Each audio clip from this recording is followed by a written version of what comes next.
அந்த வேர் சொல்லிலேயே இருந்து பொருளை விளக்குகின்ற ஆற்றல் படைத்தவர்கள். அதுபோல நம் வீரராகவஞார் சுவாமியும் பாடம் சொல்லுகின்ற பொழுது அந்த சொற்களுடைய அடிவே வேர்ச்சொல், அந்த வேர்ச்சொல்லிலிருந்து அதை விளக்குகின்ற ஆற்றல் படைத்தவர்கள் சுவாமிகள். எது சொன்னாலுமே உறுதியாக சொல்லுகின்ற ஆற்றல் படைத்தவர். சந்தேகமே கிடையாது. சசேமீராவாக எதுவுமே இருக்காது. அவருடைய தெளிவாக இருக்கும். அது தெளிவும் கூட மற்றவர்களால் அசைக்க முடியாத ஒரு உறுதிப்பாட்டுடன் இருக்கும் சுவாமியினுடைய விளக்கங்கள் எல்லாம். அந்த முறையிலே நல்ல முறையிலே ஒரு சிறந்த ஆசிரியராக பணியாற்றியவர். அடியேன் மட்டுமல்ல, எனக்கு அடுத்தபடியாக பேச இருக்கின்ற திரு ஜோசப் சுவாமிகள் அவர்களும் ஐயங்கார்ந்து சொன்னார். அடியேன் சுவாமிகள் என்றே அவரை குறிப்பிடுகின்றேன். அந்த ஜோசப் சுவாமிகளும் அடுத்தாப்பல பேச இருக்கின்றார். அவரை போலே நிறைய அடியார்கள் பாடம் பயின்றவர்கள் மதுரையிலே உண்டு. அநேகம் கிறிஸ்தவ சமய குறவர்களெல்லாம் அநேகம் பேர் இவரிடத்தை பயின்று தமிழை கற்று நன்றாக புலம பெற்றவர்கள். அதில் இவரை மாதிரி ஃபாதர் ஹிருதயம்னு ஒருத்தர் இருந்தார். அவர் 1967ஆம் ஆண்டு ஆழ்வார் திருநகையிலே மாறன் செந்தமிழ் மாநாடு என்று ஒரு மாநாடு நடந்தது. அந்த மாநாட்டிலே ஆழ்வாருடைய திருவாய்மொழியை பற்றி மிக அற்புதமாக அவர்கள் உரையாற்றினார்கள். அடியேன் சொல்வது மிக அவ்வளவு உச்சிதமன்று. அன்றைக்கு அங்கே விளங்கியிருந்த அந்த மேடையிலே விளங்கியிருந்த மிகப்பெரிய வித்வான்கள் சுதர்சனம் ஆசிரியர் கிருஷ்ணசாமி ஐயங்கார், சதாவிவேகம் கோவிந்த நரசிம்மாச்சாரியார், கற்குளம் சீனிவாசையங்கார் சுவாமிகள், வேடுங்குடி வரதாச்சாரியார் சுவாமிகள், இத்தனை ஸ்ரீவைஷ்ணவ சிம்மங்கள் வீழ்ச்சி இருக்கின்ற அந்த அவையிலே ஆழ்வாருடைய திருவாய்மொழியை பற்றி மிக அற்புதமாக அங்கே உரையாற்றினார் ஃபாதர் ஹிருதயம் என்கின்ற கிறிஸ்தவ சமயக்குறவர். அவளெல்லாம் ஆழ்வாருடைய அந்த திருவாய்மொழியை கற்று அந்த திருவாய்மொழியுடைய கருத்து என்ன என்றால், உண்டு தெய்வம் என்பார் பக்திக்கு மூலம் என்று கம்பநாடர் தன்னுடைய சடோவர்ந்தாதியிலே உலகத்தெல்லாம் யார் கடவுள் உண்டு என்று சொல்கிறார்களோ அத்தனை பேருக்கும் மூலபுருஷர் சுவாமி நம்மாழ்வார் என்கின்ற கருத்தை வலியுறுத்தியுள்ளார் கம்பநாடர். அதை அனுசரித்து யாராயிருந்தாலும் இறைவனை பற்றி பேசுகின்ற பொழுது அது கேட்கின்ற ஒரு மனப்பக்குவம் நமக்கு வர வேண்டும். அப்படி உள்ளவர்கள் மிகச்சிறிந்த வைணவ சமயத்தை ஊற்றமுடையவர்களாக இருந்தாலும் கூட அவர் பேசுகின்ற பேச்சை உன்னிப்பாக கேட்டு எல்லோரும் ரசித்தார்கள் இன்றைக்கு. அப்படிப்பட்ட அந்த வழியிலே வந்தவர் நம்முடைய ஜோசப் அவர்களும். அவர்களும் சுவாமியிடத்திலே நன்றாக பயின்றவர் என்பது மட்டுமல்ல, சில கருத்துக்கள் எல்லாம் தற்காலத்திலே மறுத்து பேசுகின்ற சூழ்நிலையிலே அந்த கருத்துக்களை எல்லாம் விரிவாக உறுதியாக ஆணித்தரமாக எழுதியவர்கள் கீதாச்சாரியர்களே சுவாமி ஜோசப் அவர்கள். அடியேன் படித்திருக்கிறேன், எல்லாம் படித்திருக்கிறேன். ஏன் அவருக்கு இந்த மாதிரியான ஒரு மனப்போக்கம் வந்தது என்று கேட்டால், வீரராகவஞார் சுவாமியிடத்திலே பாடம் கேட்டபடியினாலே அவ்வளவு உறுதியாக அந்த கருத்துக்களை அது சீடர்களுடைய மனதிலே பதியும்படியாக வலியுறுத்தி சொல்கின்ற ஆற்றல் படைத்தவர் சுவாமிகள். அந்த முறையில் இருந்தார் சுவாமி. அதுக்கு இன்னொன்று சொல்கிறேன், சுவாமி தமிழின் மேல் அபார காதல், ஆராத காதல்னு சொல்லுவார்கள். ஆராத காதல் குருகூர் சடகோபன்னு சொன்னார் திருவாய்மொழியிலே. அந்த ஆராத காதல் சுவாமிக்கு தமிழின் பால் இருந்தது. ஒரு தினம் சென்னை மதுரையிலே சேதுபதி மேல்நிலைப் பள்ளியிலே ஒரு சம்ஸ்கிருத மகாநாடு நடந்தது. அடியேன் திருநெல்வேலியிலே தமிழாசிரியராக பணியாற்றிக் கொண்டிருந்த சமயம், நாம் வடமொழி வகுப்புக்கெல்லாம் இளைஞர்களுக்கு எடுத்துக்கொண்டு இருந்த காலம், அந்த மகாநாட்டுக்கு அடியேன் வந்திருந்தேன். சுவாமி அப்போ எழுந்தருளியிருந்தார். அங்கே ஹைதராபாத்திலிருந்து ஒரு வடமொழி வல்லுநர், தமிழறிந்த வல்லுநர் ஒருத்தர் அந்த மகாநாட்டுக்கு வந்திருந்தார். பேர் சொல்ல விரும்பவில்லை நான். அவரும் வந்திருந்தார். அவர் உயர்திரு ரங்கராஜன் அவர்கள் சொன்னது போல தமிழ்ச்சங்கம் தோன்றுவதற்கு காரணமாக இருந்த பாண்டிருத்தேவருக்கு உறுதுணையாக இருந்த திருநாராயணயங்கார் சுவாமி செந்தமிழ் என்ற பத்திரிகை ஆசிரியராகவும் விளங்கியிருந்தார். அந்த பத்திரிகையிலே அனுமன் சீதையிடம் பேசியது எந்த மொழியிலே பேசினான் என்பதை விரிவாக முதல் நூலாகிய வான்மீகத்தை கொண்டே அதில் விளக்கி எழுதியிருந்தார்கள் செந்தமிழ் பத்திரிகையில். யாருமே மறுத்து பேசினார்கள். அந்த காலத்தில் பெரிய பெரிய வடமொழி புலவர்கள் இருந்தார்கள், செந்தமிழ் நாமதர்களும் இருந்தார்கள். யாருமே திருநாராயணகியார் சுவாமி கூறிய கருத்தை மறுத்து யாரும் பேசியதும் இல்லை, எழுதியதும் இல்லை. இந்த ஆந்திராவிலேருந்து வந்திருந்த அந்த வடமொழி புலவர், தமிழறிந்த அந்த புலவர் என்ன பண்ணினார், அதை மறுத்து பேசினார்.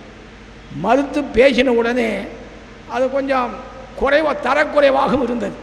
உடனே சுவாமி பொங்கி எழுந்தார்.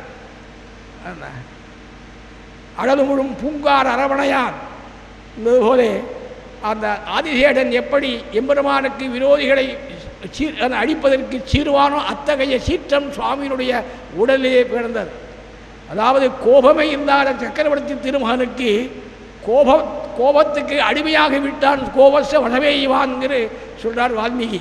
அடியார்கள் மேலே அம்பு பட்ட உடனே அதை தாங்க மாட்ட, அனுமன் மேலே அம்பு பட்ட உடனே கோபச வசமேயுமான்னு சொல்றார்.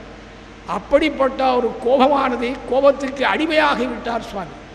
எழுந்திருந்தார், அவர்கிட்ட சண்டைக்கு போக முயன்றார். அங்கே இருந்தவர்களெல்லாம் சுவாமியை சமாதானப்படுத்தி அவர்கிட்டையும் போய் சொல்லி இந்த மாதிரிலாம் பேசாதீங்கன்னு சொல்லி பிற்பாடு அவர்களும் சமாதானம் ஆயிடுச்சு.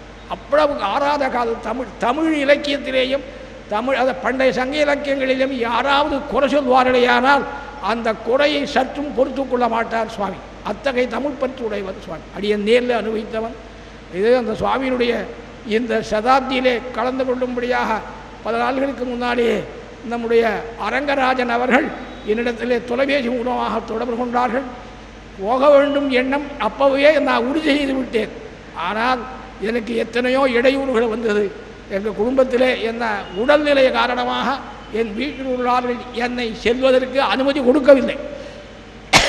என்னுடைய மைந்தர்கள் யாரும் என் கூட வரவில்லை. யாரும் வரமாட்டேன்னு சொல்லிவிட்டார்கள். இந்த வயசில் நீ போகக்கூடாது, உடம்பு சரியில்லை, நீ அங்கே போய் ஏதாவது ஆயிடுத்துனா கட்டம் அப்படியெல்லாம் சொன்னார்கள். நான் ஒரே உறுதியாக சொன்னேன், அப்படி எம்பெருமான் திருவுள்ளம் அப்படியே ஆகுமானால் ஆயிட்டு போட்டும், கவலை இல்லை. அந்த ஆச்சாரியன் திருவிடை அடைந்ததால் பெருமை எனக்கு கிட்டும், அதை பற்றி பரவாயில்லை என்று சொல்லி மூணாவதால் ஒரு ஆளை எனக்கு என்னுடன் திருவாய்மொழி காலட்சேபம் கேட்கின்ற ஒரு பெரிய ஒரு அரியவர் 42 வயசிலும் அவர் தான் என்னை அழைத்து கொண்டு வந்தார். அவர் தான் திரும்ப அழைத்து கொண்டு போகிறார். அதனாலே வந்து சேர்ந்து உங்களெல்லாம் அது ஜோசப்பை பார்த்த உடனே எனக்கு உற்சாகம் அதிகமாகிவிட்டு இனிமேல் உடம்புல தளர்ச்சியே வராதுங்கிற நம்பிக்கை ஏற்பட்டு விட்டது. இத்தகைய சான்றோர்களுடைய அதாவது ஒரு ஆசீர்வாதத்தாலே எங்களுடைய சம்பிரதாய மங்களாசாசன பதத்தாலே சொல்லணும். அதனாலே ஏதோ எனக்கு பேசக்கூடிய ஒரு மனோதைரியமும் வாக்கும் வந்தது. ஏன்னா சாதாரண பேசக்கூடாதுன்னு எனக்கு மருத்துவருடைய அட்வைஸு எனக்கு ஸ்ட்ரோக் மூளையில் பாதிப்பு ஏற்பட்டதுனால அங்கேயுமே பேசக்கூடாதுன்னு அவருடைய ஆணை. அதனால தான் எங்கேயுமே உபன்யாசங்கள்லாம் பண்ணுறது கிடையாது. இந்த மாதிரி 5 நிமிஷம் 10 நிமிஷம் இந்த மாதிரி காரியங்கள் தான் பண்ண முடியும். அதுவே சில சமயம் சொற்கள் நல்லா வராது, தடுமாறும். இந்த மாதிரி நிலையெல்லாம் இருக்கிறதுனால அடியன் பேசுவதே கிடையாது. இருந்தாலும் ஆச்சாரியனுக்கு இந்த கிருத்தஜதையை தெரிவிக்க வேண்டும் என்பதற்காகவும் உங்களுடைய ஆசீர்வாதத்தை பெற வேண்டும் என்பதற்காகவும் அந்த வீரராஜாவினுடைய குடும்பத்தாருடைய ஆசீர்வாதத்தை பெற வேண்டும் என்கின்ற ஒரு உறுதியுடனும் இங்கே வந்து சேர்ந்தேன். ஏதோ தெரிந்ததை விண்ணப்பம் பண்ணினேன். சுவாமியினுடைய திருவிழிக்கு எனக்கு பல்லாண்டு பாடி பொறுமையாக கேட்டுக்கொண்டிருந்த உங்களுடைய பொறுமைக்கும் பல்லாண்டு பாடி அப்படியே நிறுத்தி போடுகிறேன்.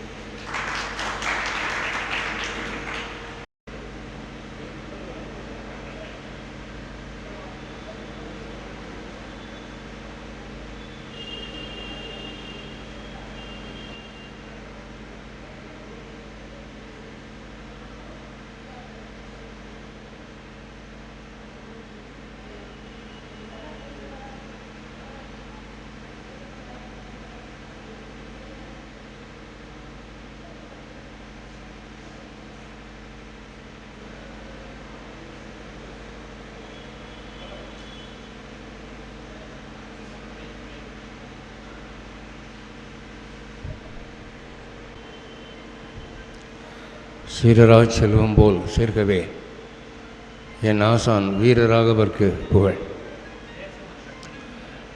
அகலகில்லேன் இறையுமென்றலர் மேல் மங்கை உரை மாறுவா, நிகரில் புகழாய் உலகமூன்றுடையாய் என்னை ஆழ்வானே, நிகரில் அமரர் மணிக்கணங்கள் விரும்பும் திருவேங்கடத்தானே, புகழொன்றில்லா அடியேன் உன் அடிக்கீழ் அமர்ந்து புகுந்தேனே. அஸ்மத் குருபியோ நமக. அஸ்மத் பரமகுருப்பியோ நமः. அஸ்மத் சர்வகுருப்பியோ நமः. ஸ்ரீமதே ராமானுஜாய நமः. ஆழ்வார் எம்பெருமானார் ஜீயர் திருவடிகளே சரணம். அடியனுக்கு முன்பு திருவாய்மொழி சொற்கள் அருளிய இந்த சதஸின் மூத்த அறிஞரான ஸ்ரீ வைஷ்ணவ ஸ்ரீ என்எஸ்கே சுவாமிகளுக்கு அடியனுடைய தண்டவத் நமஸ்காரம். இந்த விழாவை ஏற்பாடு செய்து நமக்கு வழங்கும் அடியனுடைய ஆச்சாரிய சுவாமிகளுடைய திருக்குடும்பத்தாருக்கு தலையாலன்றி கைமாறொன்றிலேன். மூத்த திருக்குமாரராகிய ஸ்ரீ வைஷ்ணவ ஸ்ரீ ரங்கராஜன் சுவாமிகள் அடியனுடைய தகுதிக்கு மீறி அடியனை பற்றி புகழ்ச்சியாக சில சொற்கள் சொன்னார்கள். அது அன்பின் காரணத்தால் அவர் செய்தது. அந்த அளவு உங்களுக்கு எதிர்பார்ப்பை மனதிலே வெளித்து விட்டார். அதை என்னால் திருப்தி செய்ய முடியுமா என்பது ஒரு ஐயம். இப்போது சுவாமிகள் ஒரு மேல்நிலை பள்ளியிலே ஆசிரியராக பணிபுரிந்தார் என்று அவர் சொன்னார். அதே பள்ளிக்கூடத்தில் தான் நான் 6ஆம் கிளாஸுக்கு படித்தேன். அதே பள்ளிக்கூடத்திலே அவர் எனக்கு 10ஆம் வகுப்பு ஆசிரியராக வந்தார். அப்போது அந்த பள்ளிக்கூடத்தில் எல்லோரும் டை கட்டிட்டு வருவாங்க. ஒருத்தர் தான் பஞ்சு கச்சம் கட்டி சிகை வச்சுட்டு வருவார். அந்த வயசில் எங்களுக்கெல்லாம் இதை பார்த்தா ஒரு வேடிக்கையாக தெரியும். ஆனால் 10ஆம் வகுப்பிலே இவர் எனக்கு வழங்கின முதல் பாடம் மனதிலே எனக்கு அவர்பால் ஒரு ஈர்ப்பையும் பக்தியையும் உண்டு பண்ணியது. அந்த விவரத்தெல்லாம் நான் என்னுடைய கட்டுரையில் எழுதியிருக்கிறேன். இந்த விழாவுக்கு ஒரு மலர் வெளியிடுகிறார்கள். அந்த மலரிலே சுவாமிகளுடைய வாழ்க்கை வரலாறு, அடியனுடைய அனுபவங்கள் எல்லாம் அதில் எழுதியிருக்கிறேன். அதை நீங்கள் படித்தீங்கன்னா உங்களுக்கு விவரமாக புரியும். அந்த மீசை முளைக்காத வயசிலிருந்து ஒரு 30 ஆண்டு காலம் அவரோடு உபஜீவிக்கக்கூடிய ஒரு அரிய வாய்ப்பை பகவான் எனக்கு கொடுத்தான். பல்வேறு சாஸ்திரங்களையும் படிக்கக்கூடிய நல் வாய்ப்பு. அதில் எனக்கு இன்றைக்கி தலைப்பு ராமானுஜ வைபவம் என்று உத்தரவு. ராமானுஜருடைய வைபவம் என்றால், வைபவம் என்ற சொல் விபுகு விபவம் என்ற சொற்களிலிருந்து அது விருத்தியாகி அப்படி உற்பத்தி ஆகுது. அதன் பொருள் என்ன? வைபவம் என்றால் கிரேட்னஸ், பெருமை, ராமானுஜருடைய பெருமை. அது என்ன, பாரம்பரியமாக சில சொற்றொடர்களை நாம் கையாண்டு வருகிறோம். என்னுடைய சொற்பொழிவிலே எனக்கு முக்கியமாக ஒரு நோக்கம் எதுவாக இருக்கும்னா, இன்றைய இளைய தலைமுறையை கவர் பண்ணணும். பாரம்பரியமாகவே பேசுகிறதுனால தான் இளைஞர்கள் ஆன்மீக சொற்பொழிவுனால ஓடுறாங்க. அதனால் கொஞ்சம் அவங்க லெவலுக்கு இறங்கி பேசணுங்கிறது என்னுடைய கோட்பாடு. அதனால் நான் பல எதிர்ப்புகளையும் விமர்சனங்களையும் சந்திக்கிறேன். அதை பற்றி எனக்கு கவலை இல்லை. நான் செய்கிறது நியாயம் என்று என் மனசுக்கு படுது. அதனால் ராமானுஜ வைபவம் என்ற தலைப்புக்கு ராமானுஜருடைய பெருமை, ராமானுஜருடைய சிறப்பு அப்படின்னு அர்த்தம். இந்த தலைப்பு தேர்ந்தெடுக்கப்பட்டதற்கு ராமானுஜருடைய 1000வது ஆண்டு நெருங்கி வருவது ஒரு காரணமாக இருக்கலாம். அடுத்து அடியனுடைய ஆச்சாரிய சுவாமிக்கு ராமானுஜர் இஷ்ட தேவதை. ராமானுஜரை பற்றி பிரஸ்தாபம் பண்ணாமல் ஒரு நாள் கூட இருக்க மாட்டார். அதனாலே இந்த ராமானுஜருடைய சிறப்பு என்ன அப்படின்னு சொல்ல தோணும்போது, ராமானுஜருடைய சிறப்பு 1 2 1000 சொல்லிகிட்டே போகலாம். ஆனால் இந்த விழாவிலே கொஞ்சம் பொருத்தமாக பேசணும் இல்லையா? யோசித்து பார்த்தேன். இதே ஸ்ரீரங்கத்தில் இந்த ராமானுஜருக்கு ஒரு பங்குனி உத்தரத்தன்று பெருமாள் 4 வார்த்தை பேசியிருக்கார். ராமானுஜர் எழுதினது மொத்தம் 9 புத்தகம்.